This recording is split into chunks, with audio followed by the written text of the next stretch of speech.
misericordia, porque nos has hecho bien. A ti sea la gloria, Señor. Gracias porque nos permites hoy reunirnos en tu nombre, darte la gloria de vida a Él y, Señor, gozarnos en ti. Pido, Señor, que tu palabra sea predicada fielmente y que abras nuestro corazón, nuestro entendimiento, nuestro cuerpo, para poder así discernir, Señor, lo que nos quieres dar hoy de alimento espiritual. Bendice a cada uno de los que nos visiten hoy, visita a cada uno de los miembros de la iglesia. Sé con nosotros, tu espíritu lleve la palabra a nuestro corazón, más cortante que una espada de dos filos, y que penetre hasta lo más profundo, Señor. Lo ponemos en tus benditas manos, en el nombre de Cristo Jesús. Amén. Muy bien. Les invito a que abran, van a ser 5 definiciones de lo que la misma Biblia dice de la iglesia.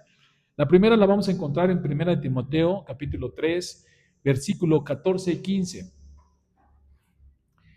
La carta a Timoteo, primero para que veamos, es todo un discipulado que Pablo le da a Timoteo, de cómo debe de manejar la iglesia y cómo debe de ser la iglesia. En este discipulado encontramos este texto que le dice Pablo a Timoteo, repito, primera carta a Timoteo, capítulo 3, versículo 14 y 15. Y vean qué interesante. Dice así: esto te escribo, aunque tengo la esperanza de ir pronto a verte, para que si tardo, sepas cómo debes conducirte en la casa de Dios, que es la iglesia del Dios viviente, columna y baluarte de la verdad. Vamos a empezar por ahí. Yo los ordené de esta manera, porque hay muchas definiciones. Para mí es importante que entendamos qué es la iglesia y cómo la describe la Biblia, para poder entender, valorar y amarla, hermanos. Hay que amar a la iglesia por la que Cristo vivió, sufrió y murió. Porque a veces encontramos algunos criterios o comentarios que dicen que no necesitan la iglesia. Es contracristiano, porque Cristo vivió, murió por ella, por la iglesia, por su amada esposa. Y la iglesia somos nosotros. Es interesante ver cómo la iglesia, en este sentido, se puede trazar desde Moisés hasta ahorita. En las asambleas que se hacían del pueblo de Dios, esas asambleas, hoy tenemos la asamblea principal, ellos tenían una asamblea. Y podemos ver este asunto del templo, desde Moisés hasta ahorita, que empieza con un tabernáculo. A Moisés se le ordena que haga la casa de Dios, donde Dios descendía de forma especial al lugar santísimo, donde estaba el arca del pacto. En esa arca se guardaba la vara de Aarón, los 10 mandamientos y un pedacito de maná que cayó del cielo. Ahí se guardaban. Ahí descendía de la forma especial Dios y hablaba con Moisés. El templo era la casa de Dios, el tabernáculo. De ahí vemos cómo se traza el templo hasta Salomón, porque a David no le permitió que le hiciera casa, le dijo, no, yo te voy a hacer una descendencia, y la casa me la va a hacer tu hijo, y la hizo Salomón. Y vemos un templo majestuoso que hace Salomón, majestuoso, y en ese templo cómo desciende una nube señalando la presencia especial de Dios en ese tiempo. ¿Por qué? Porque Dios está en todas partes, es omnisciente, omnipresente. Dios está en todas partes. Pero cuando hace una manifestación especial en algún lugar, se le adora. Como lo vemos en la zarza ardiente que se le aparece a Moisés y le dice, Moisés, quítate las sandalias de tus pies porque el lugar que pisas santo es. Pero era santo no porque era un lugar especial, sino por la presencia misma de Dios. Era un lugar público, pasaba por ahí todo el mundo. Pero cuando Dios se pone de una forma especial en un lugar, se le adora. Y esa era la manera en que Dios se va mostrando en el templo de Salomón. Primero en el tabernáculo, luego en el templo. Pero después del templo, vemos que las cosas cambian. Una vez que viene Cristo, ahora el templo somos nosotros. Ahora el Señor habita en nosotros. Cuando hablamos de la iglesia, estamos hablando no del lugar de reunión, sino de nosotros como templo del Señor. Ahora habita en nosotros su Espíritu. Somos templo. Y al entender que entonces Cristo viene por su iglesia, está diciendo que viene por nosotros. A veces decimos, nos vemos en la iglesia y sabemos qué queremos decir.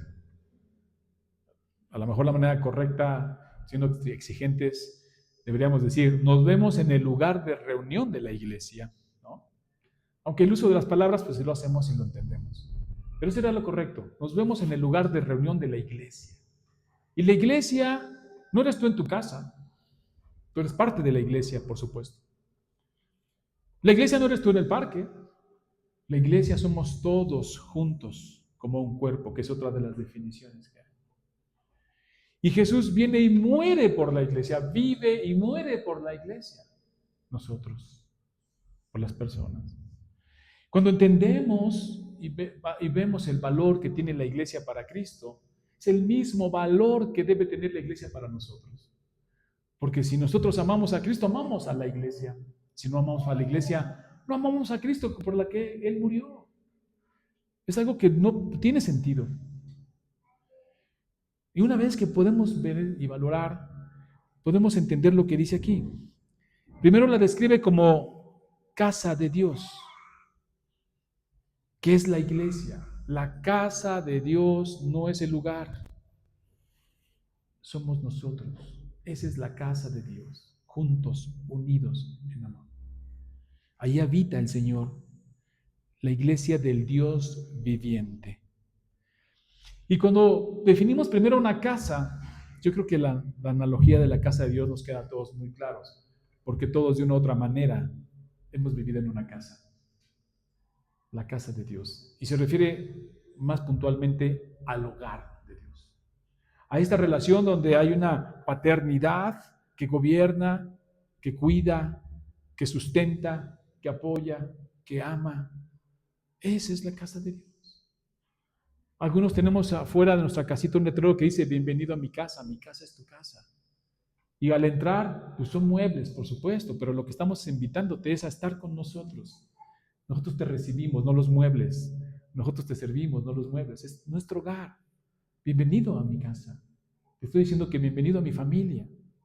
Serás bien recibido. La casa de Dios es una casa gobernada por el Señor.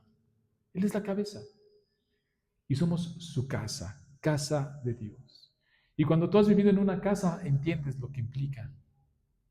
Siempre es un lugar de refugio, siempre es un lugar para estar, siempre es un lugar para descansar. Puedes tener muchísimas actividades en la semana, muchísimos problemas, situaciones, conflictos, pero llegas a tu casa. Muchos nos quitamos los zapatos, descansamos. Eso es la casa del Señor, un lugar de descanso, un lugar de reposo, su casa, nosotros. Ahora, como somos su casa, ¿cómo debe percibir la gente que entra a la casa de Dios que somos nosotros reunidos? Precisamente eso, un lugar de descanso, un lugar de amor. Nosotros, como casa de Dios, la casa de Dios, la iglesia de Dios, el templo del Espíritu Santo, nosotros juntos en armonía debemos reflejar ese descanso que Dios nos ha dado. Cuando alguien llega aquí, las visitas que hoy tenemos, debemos de reflejarles eso. ¿No te ha pasado que alguna vez te dice alguien que va a tu casa y te dice, oye, qué a gusto estuve, se sintió mucha paz? ¿Te ha pasado? Es lo que debemos de hacer, reflejar a Cristo, su amor, reflejar a Dios. Y luego dice, la casa del Dios viviente. Es un Dios que siente, un Dios que ama, un Dios que cela, un Dios que, como Cristo, también sufrió.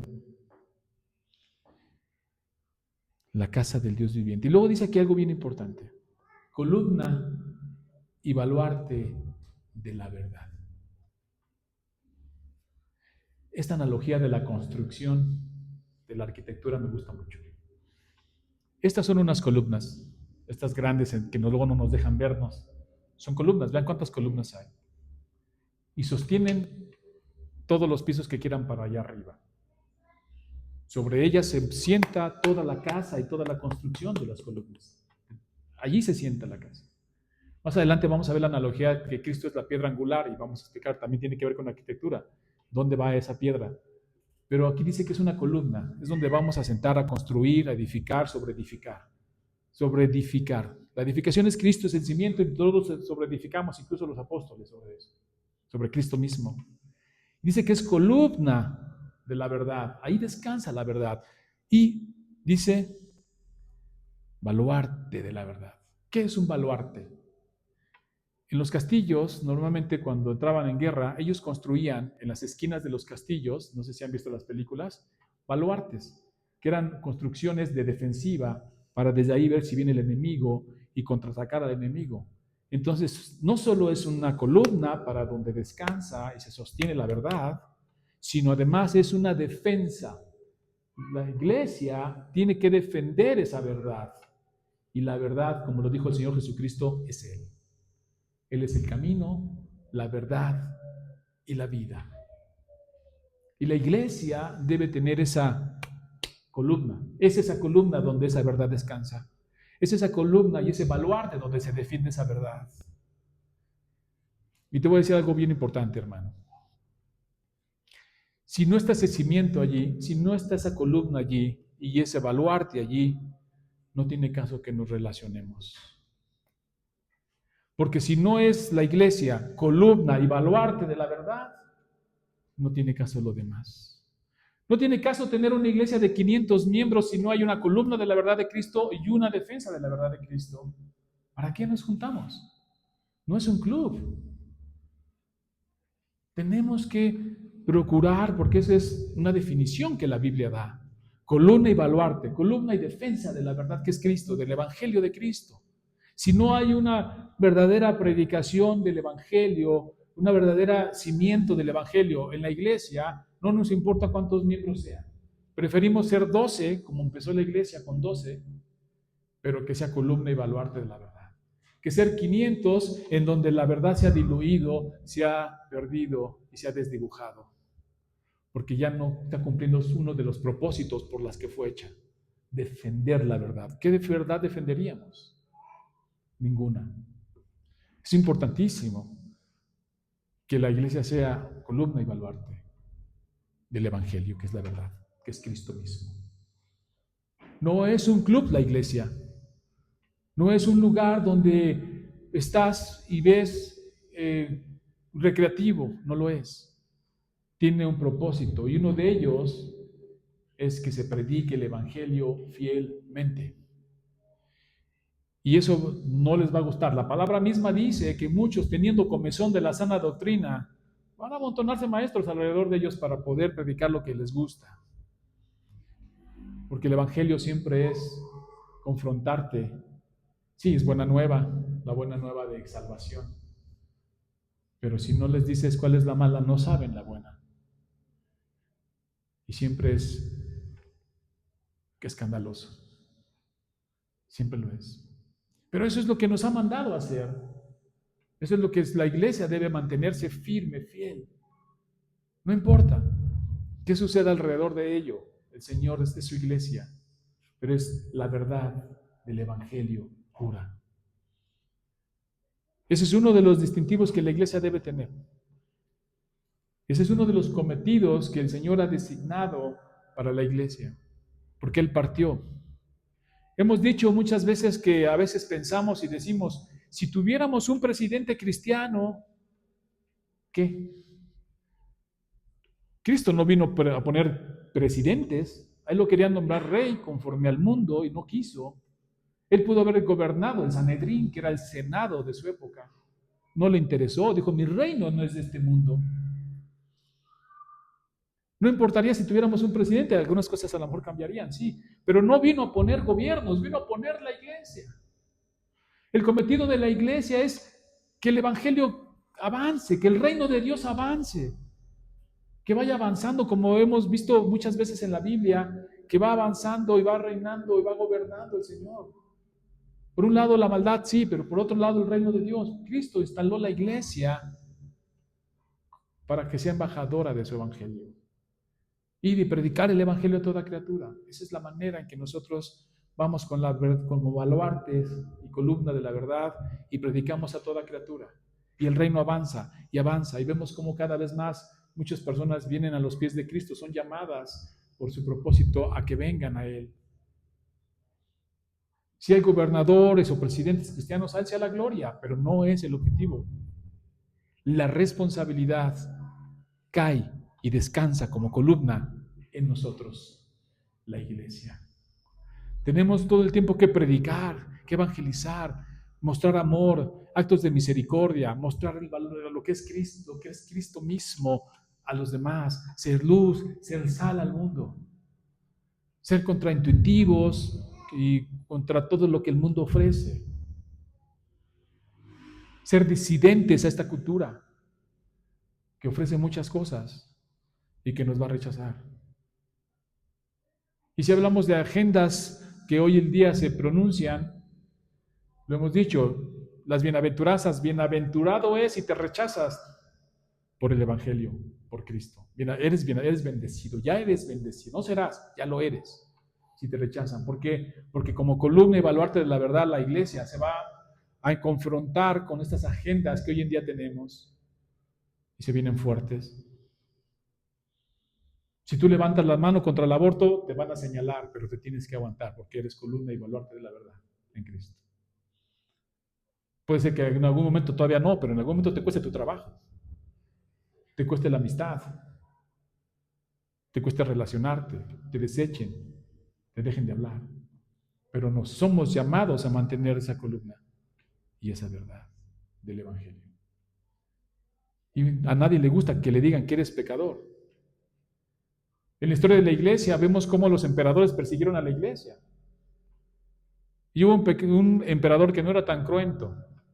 Llegó un obispo y le dijo, si te portas bien con los cristianos, nosotros te vamos a servir. Somos un pueblo noble, obediente, sumiso. Y el emperador dijo, no, pues sí, me parece bien que me sirvan. Pero después este mismo obispo le dijo, le predicó el evangelio directo.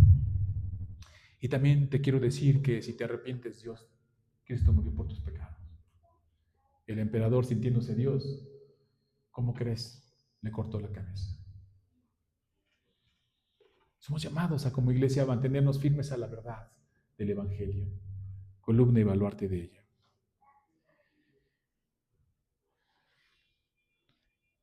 Después, en 1 de Corintios, te invito a que vayas ahí a la parte de 1 de Corintios capítulo 12, versículo 27. Va a hablar de la iglesia desde adentro.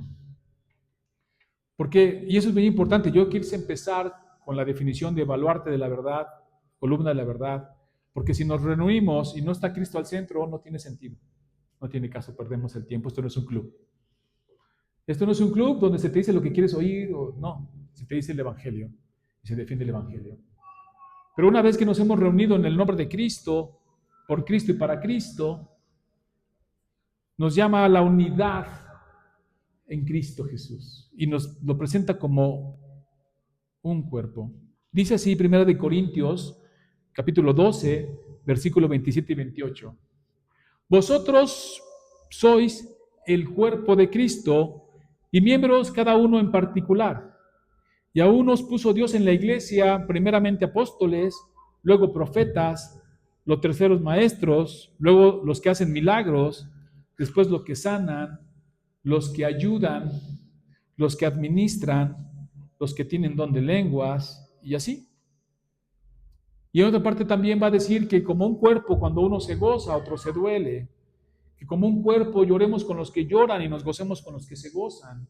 La unidad en el vínculo de la paz del Espíritu Santo es la iglesia. La iglesia está llamada a ser uno en Cristo. Uno. Cuando tomamos el pan en la mañana estamos diciendo eso, que somos uno en Cristo Jesús. Hay diversidad, dice Pablo, hay diversidad. Y no todos tenemos las mismas capacidades de los mismos dones.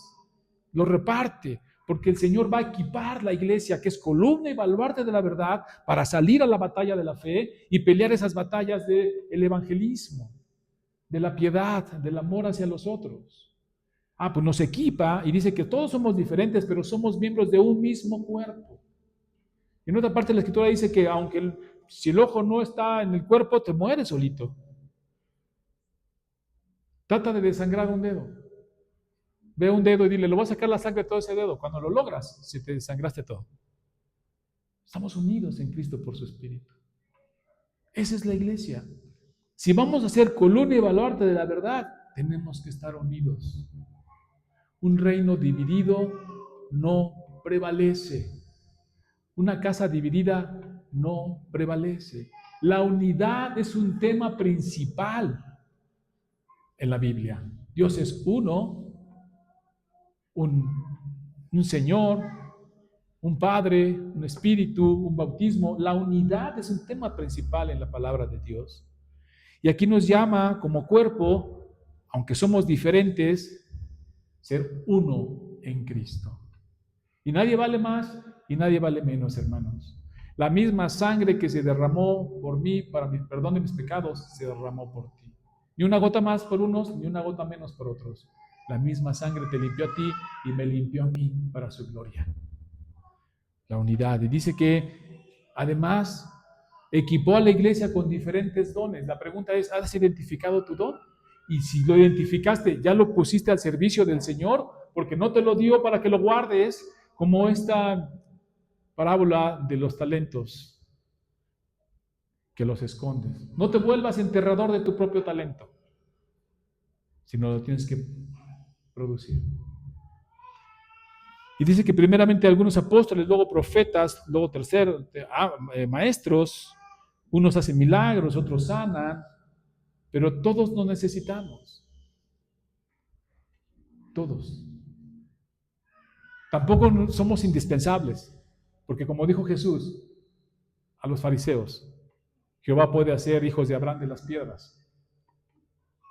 Nosotros somos esas piedras. Y nos ha equipado el Señor como iglesia para el Evangelio. Nos ha equipado para que su reino avance. Te ha dado un don y un talento a ti, hermano. Lo tienes, ahí está. Que el Señor te permita en su espíritu saber cuál es y ponerlo al servicio de la iglesia, porque para eso nos lo dio. Para la edificación del cuerpo de Cristo, para bendecirnos unos a los otros. Habrá gente que tenga la capacidad de autodidacta, ¿no? De los que se sientan solos y aprenden solos y entienden solos. Pero la iglesia no está hecha así. La iglesia está hecha para, dice, maestros. Dios puso maestros porque se necesita quien nos ayude a la enseñanza. Algunos hermanos me han dicho, he leído la Biblia 4 o 5 veces en mi vida, 20 veces en mi vida, y hay pasajes que todavía no alcanzan a discernir. ¿Qué crees? Que para eso Dios hizo maestros, constituyó algunos evangelistas, otros maestros, otros que hacen el bien. Y vemos grandes hermanos misioneros yendo a todos lados donde tú ni yo no imaginamos, predicando el evangelio. Vemos otros grandes hermanos organizando eventos masivos, enormes, barcos misioneros, seminarios. Dios ha levantado a su cuerpo y lo ha equiparado para esta batalla de la fe y que su reino avance sí o sí, hermanos. Y también dice la palabra de Dios que todos somos miembros unos de los otros. Y que incluso el miembro más pequeño es importante. Y me gusta la analogía del reloj. Si tú ves un reloj, lo ves por fuera, lo ves todo, pero lo abres, hay piececitas tan pequeñitas que las tienen que agarrar con una lupa. Pero sin esa pieza no funciona el reloj. Es indispensable. ¿Te tocó limpiar? ¿Te tocó recoger las sillas? ¿Te tocó hacer la comida? ¿Te tocaron los baños? Toda pieza es importante delante del Señor y todo servicio es para su gloria y para su honra, y Él se agrada. Porque algo importantísimo dentro de estos dones y talentos que nos ha dado el Señor es que le podemos provocar gozo, dice la Escritura, deleite a Dios. Sí, gentes insignificantes como nosotros, a un Dios tan grande y inmenso, le provocamos gozo cuando estamos en sus asuntos. Eso es lo que es la iglesia. Siguiente texto que también dice la misma Biblia de la iglesia. Te invito a que abras la palabra de Dios en Efesios 5, 25 al 27.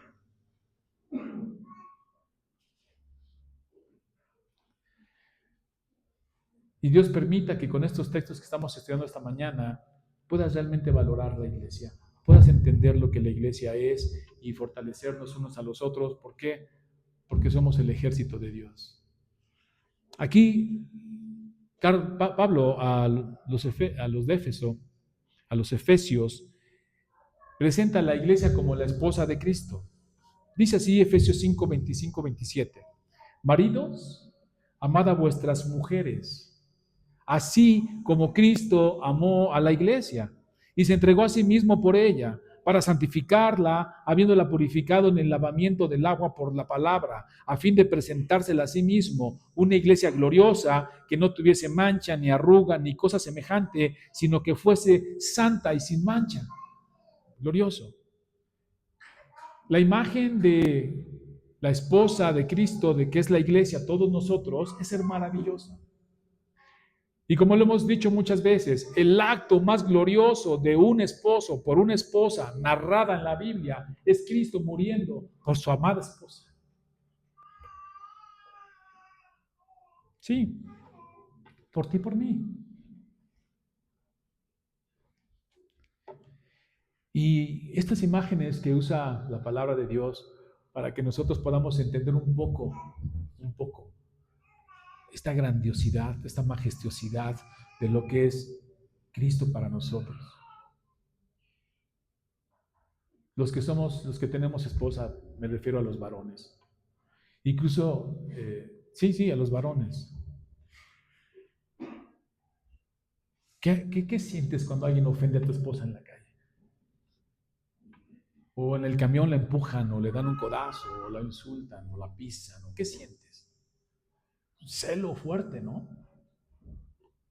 Así es Cristo para nosotros. Él cela a la iglesia. Tanto que dice que ni el Hades prevalecerá contra ella. ¿Sí? Eso lo dijo el Señor Jesucristo. Amo a mi iglesia y ni el Hades prevalecerá contra mi amada esposa, porque Él la sustenta, Él la cuida y Él la ama. Y cuando entiendes que está hablando de ti, qué maravilloso. Porque a veces lo vemos como una tercera persona, ¿no? Está hablando de nosotros. Y esta imagen gloriosa de la esposa a Cristo es algo que debemos tener. Si Cristo ama a la iglesia, tú debes de amar a la esposa de Cristo, tú debes de amar a la iglesia. Ni siquiera es algo, siempre a veces les pregunto y les digo, hoy no porque tenemos algunas visitas, pero siempre les pregunto y les digo, hermano, voltea a tu izquierda, a tu derecha y atrás. Si no te sabes el nombre del hermano de atrás, te falta comunión, te falta amar a la iglesia, porque deberías saberte el nombre de cada miembro. Porque nosotros vemos en la Escritura cómo Dios nombra a su iglesia, pone nombres. Cuando tú estudias el libro de Crónicas, cuando estudias todo lo que es Levítico, cuando estudias todo lo que viene genealogía, y nombre tras nombre tras nombre, dices, ya me aburrí, ¿por qué tantos nombres?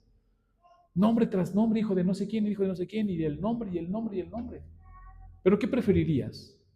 Que te dijeran como cuando dice un tal, en la historia de Ruth, ¿no? Un tal. O sea, no me interesa tu nombre, no me importa quién seas, un tal.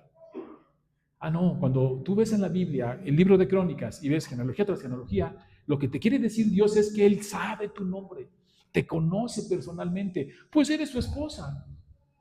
Yo no me imagino cómo nos iría aquí a los esposos si les pregunto el nombre de su esposa y no lo saben, ¿verdad? ¿Cómo se llama tu esposa, hermano? Ay, permíteme tantito, déjame ver. Y te volteas y ¿cómo te llamas? Pues no creo, ¿verdad? Él sabe nuestros nombres porque tiene una intimidad de ese tamaño con nosotros. Y cuando lo ves en Crónicas, te maravillas. Por seña. Y la promesa es que nos va a dar una piedrecita con un nuevo nombre, dicen. Nos conoce de una forma íntima. Esta analogía de la esposa habla de una intimidad enorme entre Cristo y nosotros, que somos la iglesia. Y así nos ama. Y yo, como parte de la iglesia, necesito conocerte a ti, porque Cristo murió por ti como murió por mí. Me interesa saber quién eres, qué ocupas, qué necesidades tienes, tus alegrías compartirlas, tus gozos, tus problemas. ir, ¿no? Dice que intercedemos unos por otros, llevar las cargas unos de los otros. Esa es la unidad, esa es la fraternidad que la que Cristo habla al hacer esto. La esposa de Cristo. Y dice, y se entregó a sí mismo por ella para santificarla. ¿Sí sabes qué es santificar? Santo es cortado y separado. Santificar es que te va quitando todo lo que a Dios no le agrada. Dios nos compra, aún siendo pecadores, muere por nosotros. Nos compra con su sangre, pero nos va limpiando. Nos va haciendo cada vez más como Él. Va quitando lo que no le agrada. Y podemos ver esa gran transformación de Dios en nuestras vidas cuando empezamos inclusive ya a odiar el pecado.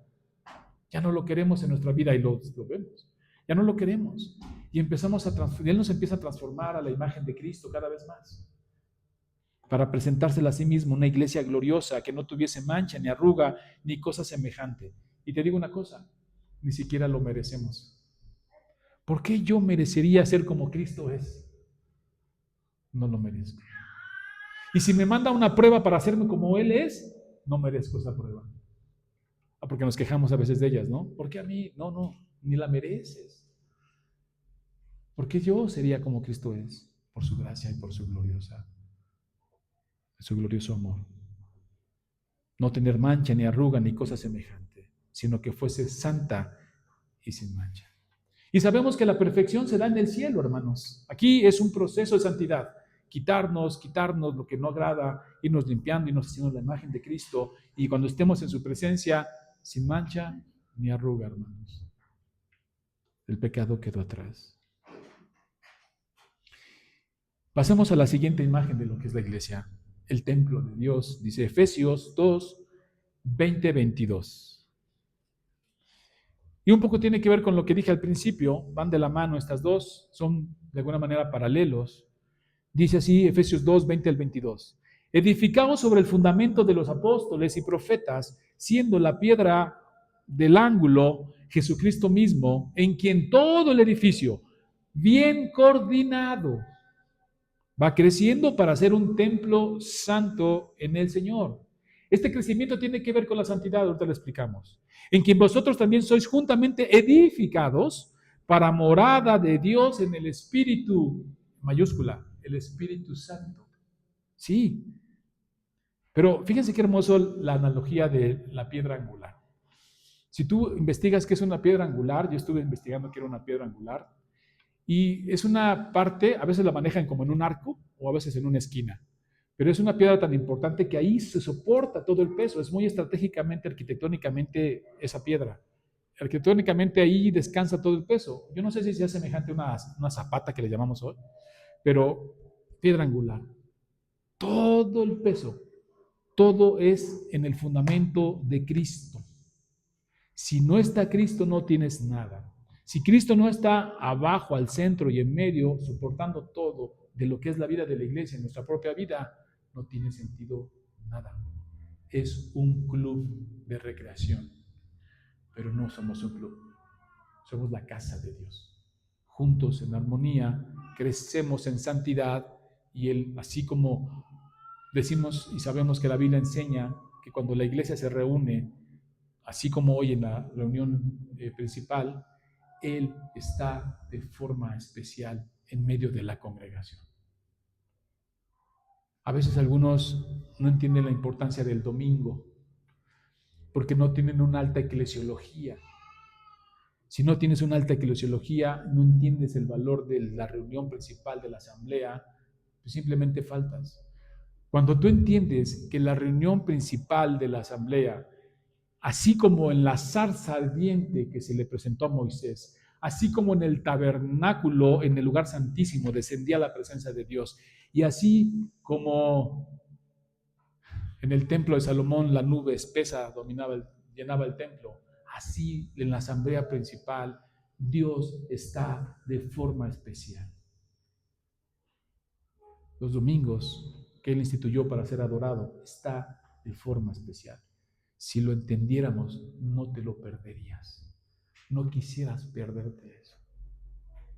Dirás, yo quiero estar allí. Yo quiero estar en esa presencia especial, porque está en todas partes, cada momento. Su providencia, Él acompaña sus decretos con su providencia y va acompañando en todo momento, en todo tiempo, pero de forma especial.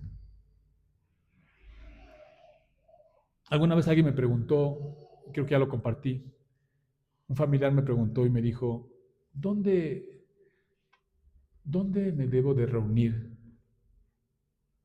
Me dijo, ¿qué iglesia debo de tener para reunirme? Bueno, primeramente el consejo es que sea columna y baluarte la verdad, una iglesia que predique la sana doctrina, ¿no? Pero ella se refería más como una cuestión de sentimiento familiar.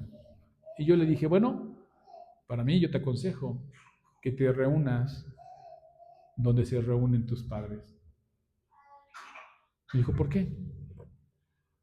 Le dije, porque mira, para un cristiano, el mejor momento de un cristiano, el mejor, es cuando adoramos a Dios. Si tú estás allí, tienes el mejor momento de tu padre y de tu madre. Tienes el mejor momento del cristiano que son ellos. Estás compartiendo lo mejor. El mejor momento de nosotros como cristianos es cuando oramos a Dios. Cuando venimos a sus pies y derramamos nuestro corazón en Él. Ahí vas a tener lo mejor de cada uno. Yo tengo lo mejor de ustedes hoy. Yo no sé qué te cause gozo. Te subieron el sueldo, te compraste un coche, compraste la casa y seguramente te dio mucho gozo. Pero cuando estamos aquí reunidos en el nombre del Señor para darle la gloria, te tengo en el mejor momento de tu vida. Y lo estamos compartiendo juntos en la unidad del Espíritu. ¿Pueden ver? Y Cristo dice que Él es el cimiento ahí donde todo descansa. Cristo está abajo, soportando como una pirámide todo, al centro y dentro de nosotros, gobernando. Y dice que vamos creciendo en santidad. La manera de crecer en santidad es precisamente a través de su palabra, a través de la adoración. Cuando nosotros nos promovemos aquí al amor y las buenas obras, crecemos. Dios se goza en esta reunión. Y no somos los únicos aquí en Coajimalpa. Hoy la iglesia en general, la iglesia universal, se reúne para adorar al Señor. Y sabes, te digo algo precioso. Dice la palabra de Dios que nos unimos a la adoración celestial que el Señor está recibiendo. Mientras aquí lo estamos adorando cantándoles, allá los ángeles también lo están haciendo. Y el domingo es cuando nos juntamos todos en esta realidad espiritual y nos unimos a esa adoración celestial. A mí me encanta esta imagen porque si tienes un familiar que se murió, cristiano, si uno de tus hermanos en Cristo, familiar en Cristo murió, ahorita hermano, que estamos aquí en la presencia especial de Dios el domingo, te estás uniendo en adoración con tu familiar que está adorando a Dios allá en el cielo. ¿No es glorioso? Juntos los estamos adorando, miles y millares, millardos, dice, de hermanos santos vestidos de blanco, están adorando ahorita en este momento al Señor y tú y yo nos unimos a esa adoración espiritual. Ellos y nosotros, uno en Cristo, dándole la gloria ahorita, todos juntos. ¿No es hermoso? Esa es la iglesia. Yo no me lo pierdo. Por último, hermanos, te invito a que vayamos a Juan, Evangelio según San Juan, capítulo 10, versículo 16.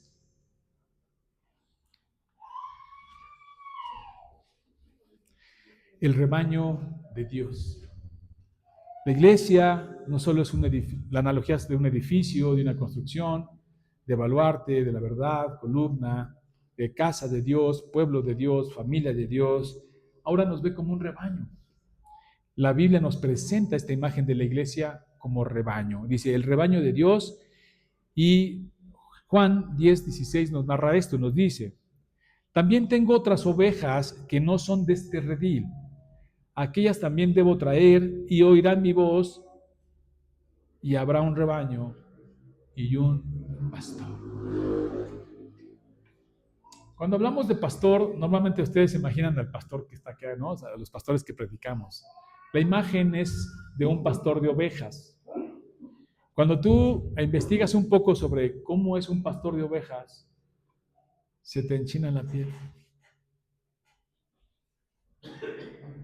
Hay muchas cosas ahí.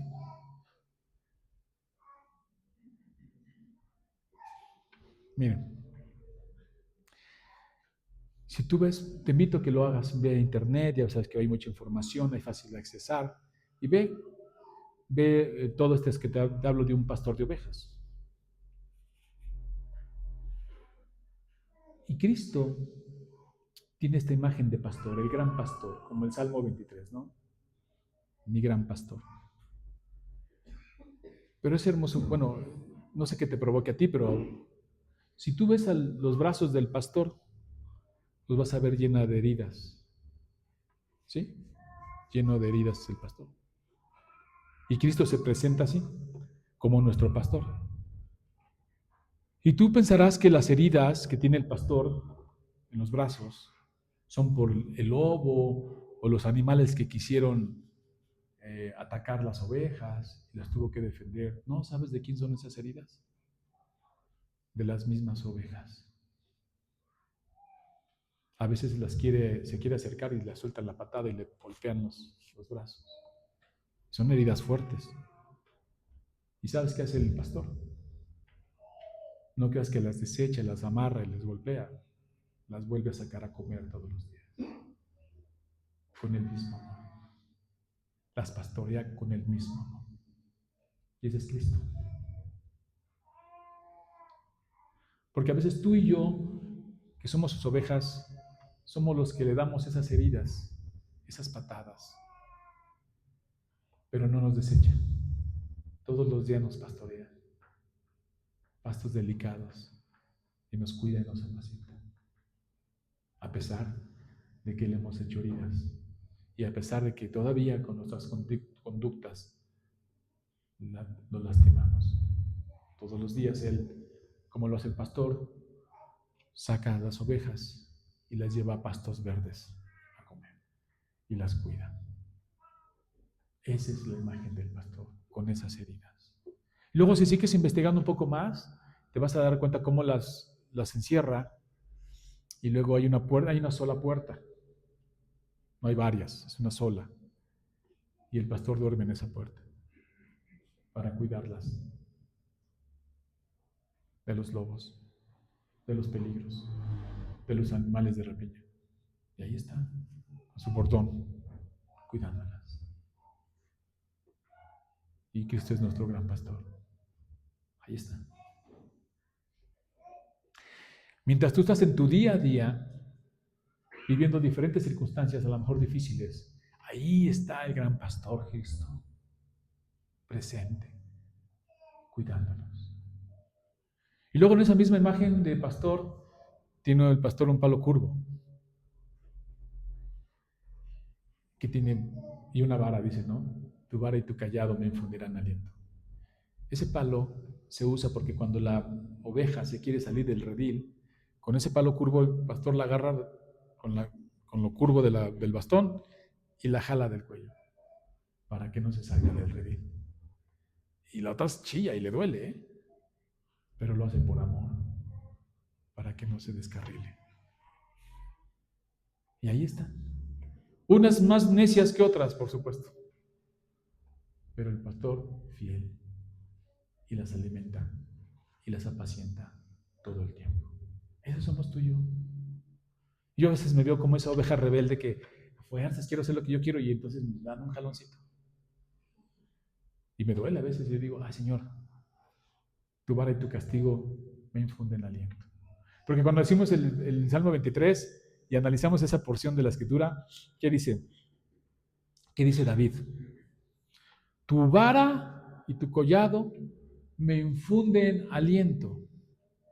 Y cuando ves lo que significa esa vara y ese collado, dices, pues es que la está jalando para que no se vaya, ¿no? Y David lo que está diciendo en ese tiempo es decir, bueno, David estaba expuesto a muchos peligros, a muchas tentaciones, andaba por todos lados peleando batallas. Y sabía que podía caer en algún momento en pecado y sabía que podía caer en algún momento y lo hizo, descarrilarse.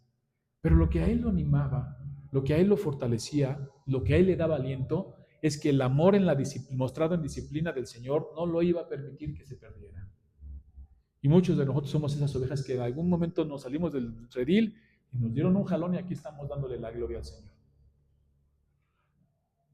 Porque si Dios, lo hemos dicho, Dios en su misericordia no nos hubiera jalado con el bordón, su collado, estaríamos muertos en la cárcel, muchos de nosotros. Pero por su amor, por su misericordia, hoy estamos aquí, dándole la gloria. Y todavía hoy nosotros decimos, en eso descanso. Las tentaciones que están, ¿no? El pecado que nos asedia, siempre decimos, yo sé que el que ama disciplina. Señor, no me dejes de fuera de tu disciplina. La verdad, dice Hebreos, nadie le gusta, pero los que somos ejercitados en ella, ¿qué dice? Damos frutos apacibles de justicia. Velo en tus hijos. Si tú educas bien a tus hijos, te van a dar frutos apacibles de justicia. Si no, puros problemas. Y crecen y que allí andan como si los hubieras soltado, no educado, ¿no? Pero en la disciplina del Señor hay un consuelo. Por eso es importante de los niños, y hemos insistido mucho, instruye al niño en su camino, y aun cuando fuere grande no se apartará de él. También aquí vemos algunas promesas cumplidas de ese dicho. Nos instruyeron de niños en el camino del Señor, en algún momento nos separamos según nosotros, pero el Señor nos trajo a jalones. Y mientras más duro es el corazón, más fuerte es el mazazo, hermano. Hay corazones que tantito luego sí, ya entendí, y otros necesitamos uno pero bien duro o dos. Mientras más duro el corazón, más duro es el mazazo, así que, pero siempre es en amor, hermanos. Porque nos ama, nos reprende y nos disciplina. Y ese es el pastor, corrigiendo a sus ovejas. ¿Y la vara? ¿Qué te digo yo, hermano? ¿Nunca te dieron un varazo en la escuela? ¿No? Porque pues éramos de andar varazos, ¿no? De estar ahí, agarramos la vara del árbol y ras, y como arde y corta, ¿no? Pero te alineas. Pero Dios lo hace por amor. Ahora, la pregunta siempre es, ¿y qué necesidad, no? Bueno, sí lo necesitamos. Somos necios. Uno diría, pues con tantito ya no, a veces necesitamos vara tras vara. Yo recuerdo algunos hermanos que tienen su varita ahí, las venden en las librerías. Está la varita y con el versículo. Mi papá no gastaba, ni ir a la librería, le agarraba lo que hubiera en la venga, ¿no? ¿Para qué gastamos? Venga. Pero hay unos que tienen su versículo ahí. Y así es el buen pastor, Cristo, nuestro gran pastor, que nos ama y nos disciplina. Esa es la figura de la iglesia como un rebaño que somos todos. Y en el rebaño hay muchos, hermanos, diversidad. Y todos somos diferentes. Pero ¿saben qué es lo glorioso? Que aún en nuestras diferencias somos uno en Cristo Jesús. Porque aquí lo que nos une no es si tú eres abogado, yo doctor, y si tú eres arquitecto. Bien que nos es Cristo. Si eres rico, pobre, güero, moreno, eso no nos une. Nos une que Cristo está al centro de nuestras vidas y Él las gobierna. Aquí no nos interesan esas cosas. Aquí es que Cristo esté al centro. Y somos iguales todos. Todos somos un rebaño. Él nos tiene bien identificados, ¿no? A lo mejor yo como pastor tendría también que hacer lo mismo. Tenerlos bien identificados. Oye, es que el hermano tal, sí.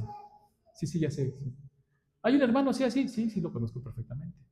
Identificarnos. Pero no soy yo nomás, unos a otros. Así que, para terminar, el reto va a ser, en la unidad en el vínculo de la paz, que es la iglesia, el cuerpo de Cristo, la casa de Dios, columna y baluarte de la verdad, el rebaño del Señor, tenemos que provocarnos al amor y las buenas obras. La unidad es fundamental. Unidos en el Señor. Llevar las cargas unos de nosotros es importante. Y ir y predicar el Evangelio. Mostrar al mundo, al Señor, que el reino avance y nos ha dado el privilegio de participar de ella. Porque podría no dártelo, podría levantar de las piedras hijos Abraham, pero nos ha elegido a nosotros. Qué privilegio es, ¿no? Lo decíamos, muchos reciben azotes por partidos políticos y burlas y de ahí se aguantan. ¿Qué nosotros por Cristo nuestro Señor Salvador? ¿Qué nosotros por el Creador de todas las cosas? ¿Qué por el que murió por nosotros en la cruz? ¿No estás dispuesto a vivir, sufrir incluso morir por Cristo. Amén. Que así sea. Oremos. Señor, gracias porque he sido bueno con Nueva Semilla por estos 15 años. Nos has sustentado, esta iglesia no es de nadie. Nos has moldeado a tu imagen. Nos has permitido, Señor, ir en tus decretos, participar de ellos. Gracias por estos 15 años que nos has dado. Gracias por los hermanos que hemos conocido, porque tú eres el que añades a tu iglesia, no nosotros, no nuestras estrategias. Dice tu palabra que tú eres el que añades a los que han de ser salvos a tu iglesia. Es tu amada iglesia, es tu esposa, y nosotros participamos de ello. Gracias, Señor, por tanta bendición. A ti sea la gloria, la honra, por los siglos de los siglos. En nombre de Cristo Jesús, Padre. Amén. Muy bien. Vamos a hablarle a nuestros pequeños